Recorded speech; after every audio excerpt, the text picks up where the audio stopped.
آپ نے تو پردہ کر لیا اور ہمیں بے پردہ کر دیا. اگر بے پردہ نہ کرتے تو یہ رات شمس الدین اپنا کفن میں لے کر جاتا. یہ باتیں مرشد سے ہو رہی تھی. کسی نے بازو پکڑا. پیر کا معاملہ ہے, پیر کی نصیحت اور وصیت کا معاملہ ہے. ایسے تمہیں نماز پڑھانے نہیں دیں گے. بتاؤ پیر نے جو 4 شرطیں لگائی تھی تمہارے اندر ہے؟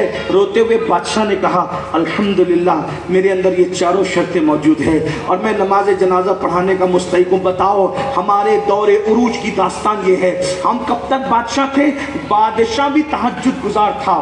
بادشاہ بھی عصر کی سنت اور عشاء کی سنت قبلیہ کا پابند تھا. بادشاہ بھی تکبیر اولیٰ کا پابند تھا. بلکہ یوں کہہ لیں جب تک تم تکبیر اولیٰ کے پابند تھے, جب تک کسی دلی کا تخت و تاج تمہارے قدموں کے اندر تھا, تمہارے پاس موجود تھا.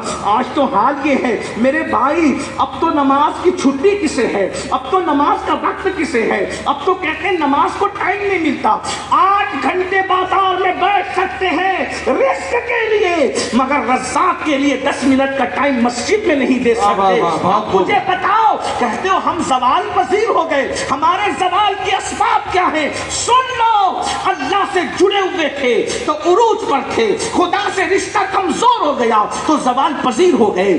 آنکھوں کی حفاظت کر رہے تھے تو عروج پر تھے, پاپ میں مبتلا ہو گئے, زنا میں مبتلا ہو گئے, بدکاری میں مبتلا ہو گئے, نگاہوں کو آوارہ کر دیا تو زوال کا شکار ہو گئے. جب تک کہ لوگوں میں تقدس تھا اس وقت تک عروج پر تھے, جب سے لڑکوں کے ساتھ بدفعلیاں کی اس وقت سے تم زوال پذیر ہو گئے. ارے جب تک پڑھے لکھے تھے عروج پر تھے, علم چلا گیا زوال پذیر ہو گئے. ہاں جب تک کہ تم اسکول مدرسے کالج اور یونیورسٹیاں قائم کیا کرتے تھے اس وقت تک تم عروج پر تھے, اور جب سے تم جہالت کی وادیوں میں گر رہے ہو تم زوال پذیر ہو رہے ہو. زیادہ تمہیں امتحان میں نہیں رکھتا, موسم حمایت میں نہیں ہے. بس اینڈ کرتے ہوئے کہہ دوں, رسول اللہ کی میلاد کا جشن منانے والوں 1500 سال حضور کی ولادت کو پورے ہو گئے, لیکن اس سے بڑھ کر کوئی افسوس کی بات ہے؟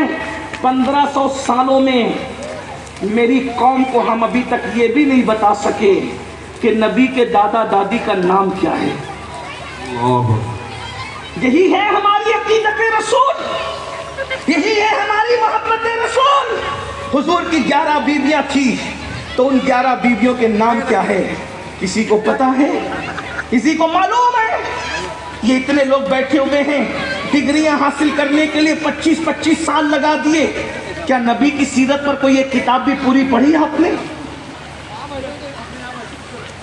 بہت معافی کے ساتھ ایک جملہ کہہ دوں, اگر نہیں معاف کر سکتے تو تم جانو, تمہارا کام جانو, لیکن مجھے دل ٹوٹنے کا خیال, اسی لیے معافی کے ساتھ کہہ رہا ہوں.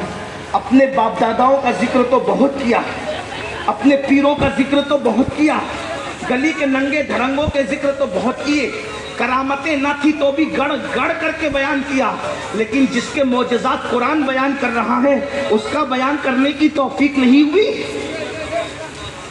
ہم سے بڑھ کر کے نمک حرام کون ہوگا؟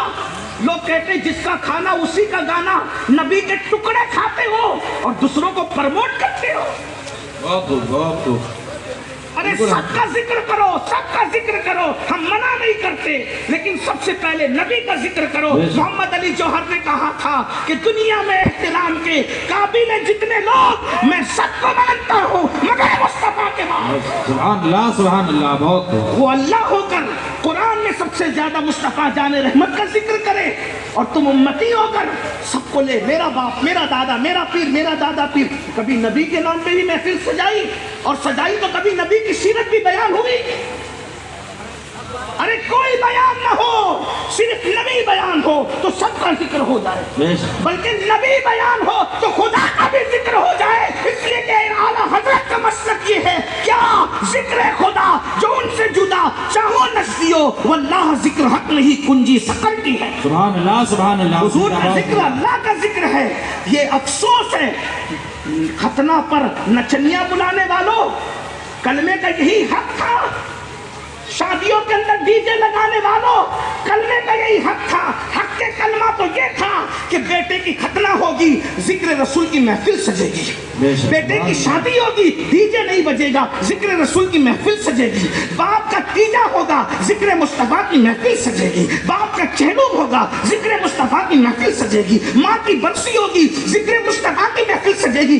اتنا ذکر رسول کرو کہ دوست تو دوست ہے، دشمن کے دل میں بھی مصطفیٰ جان رحمت کی محبت ہے۔ سبحان اللہ، نعرہ تکبیر، نعرہ رسالت۔ ماں لیکن تم سے یہ نہ ہو سکا، کلمہ نبی کا پڑھا اور تم نبی سے دور رہے، کلمہ نبی کا، بلکہ مجھے شکایت ہے، میرے علماء میری تائید کریں گے، میں انہیں سبق سنا رہا ہوں، میرا درد ہے، مجھے شکایت ہے، تم لوگ اس قدر سست اور غفلت میں ہو چکے ہو کہ نبی کی نعت پڑھی جائے تو تمہاری زبان سے سبحان اللہ نہیں نکلتا، لیکن اگر اپنے پیر کا ذکر آئے تو تم نعرے لگانے لگتے ہو، امین القادری کا ذکر آئے تو تم اچھل جاتے ہو۔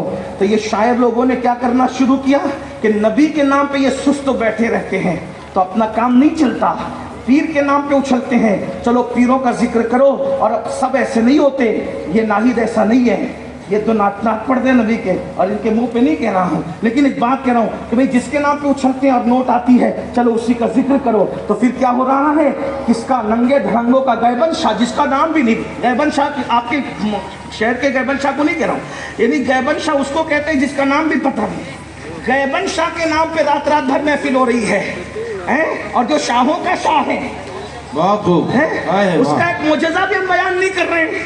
نبی کے ساتھ ہم نے ظلم کیا، ہمارے زوال کی ایک بڑی وجہ یہ ہے کہ ہم نے ذکر مصطفیٰ کرنا بند کر دیا، ورنہ جب تک ذکر مصطفیٰ ہوتا رہا، جب تک ذکر مصطفیٰ ہوتا رہا ہم سرخرو رہے، اس لیے کہ نبی کا ذکر وہ ذکر ہے، ارے جس کے ذکر سے خدا مل جاتا ہے اس کے ذکر سے دنیا میں ہی مل سکتا۔ سبحان اللہ۔ خود اپنے بزرگوں کو دیکھو، ایک بات بتاؤں، حضرت آپ نے سنا ہوگا سید کفایت علی کافی مراد آبادی کا نام، یہ مراد آباد کا بہت بڑا عظیم نام ہے، پتا ہے تمہیں نبی سے کتنے ٹچ تھے، کتنے ٹچ میں تھے؟ اللہ اکبر، جب انگریزوں نے پھانسی کے پھندے پہ چڑھانے کی کوشش کی تو کافی سے پوچھا، کافی ہر مرنے والے کی آخری خواہش ہوتی ہے، تو تمہاری آخری خواہش کیا ہے وہ بتاؤ؟ تو اپنے بزرگ لوگ نبی سے کتنا ٹچ تھے، کیسے نبی میں فنا تھے، بیوی کو نہیں پکارا، باپ کو نہیں پکارا، پیر کو نہیں پکارا، مرشد کو نہیں پکارا، کیا کہتے ہیں؟ ایک تمنا ہے دنیا سے جاتے جاتے نبی کو تازہ ترین نعت دے کر کے جاؤں، تحفے میں نعت پیش کروں، اور اس کے بعد پھانسی کے پھندے کے قریب کھڑے ہو کر نعت لکھ رہے ہیں، اور نعت بھی کتنی خوبصورت ہے، اللہ اکبر۔ بچے شور کرے تو تقریر کا مضمون ذہن سے نکل جاتا ہے، وہ کیسا عاشق ہوگا کہ پھانسی کے پھندے پر بھی اللہ اللہ ادب میں لکھی ہوئی وہ نعت جو اللہ اللہ، ایسا لگتا ہے کہ ادب اور عشق دونوں ایک دوسرے کے گلے مل رہے ہیں، اور وہ مجاہد حریت، وہ مجاہد آزادی کہتا ہے کوئی گل باقی رہے گا نہ چمن رہ جائے گا، کوئی گل باقی رہے گا نہ چمن رہ جائے گا، پر رسول اللہ کا دین حسن رہ جائے گا۔ اطلس و کمخاب کی پوشاک پہ نازا نہ ہو، اطلس و کمخاب کی پوشاک پہ نازا نہ ہو، اس تنے بے جان پر خاکی کفن رہ جائے گا، ہم سفیروں باغ میں ہیں کوئی دم کا چہچہاں، بلبلیں اڑ جائے گی سونا چمن رہ جائے گا، جو پڑے گا صاحب لوناک کے اوپر درود آگ سے محفوظ اس کا تن بدن رہ جائے گا، نام شاہان جہاں مٹ جائیں گے لیکن یہاں، نام شاہان جہاں مٹ جائیں گے لیکن یہاں حشر تک نام و نشان پنجتن رہ جائے گا، حشر تک نام و نشان پنجتن رہ جائے گا، سب فنا ہو جائیں گے، سب فنا ہو جائیں گے، سب فنا ہو جائیں گے، کافی وہ لیکن حشر تک نعت حضرت کا زبانوں پر سخن رہ جائے گا، نعت حضرت کا زبانوں پر سخن رہ جائے گا۔ یہ تمہارے اسلاف کی تاریخ ہے۔ میں پیروں کا مخالف، ایک شخص مجھ سے لڑ پڑا کہ تو ایسی بات کرتا ہے لوگ پیروں کے مخالف ہوں گے، میں نے کہا استغفر اللہ کی قسم میں پیروں کا مخالف نہیں، سارے پیر قادری چشتی نقشبندی یہ سب میرے آقایان نعمت، ان کی جوتیاں میرے سروں پر، لیکن سچ کہہ رہا ہوں نبی کا ذکر نہیں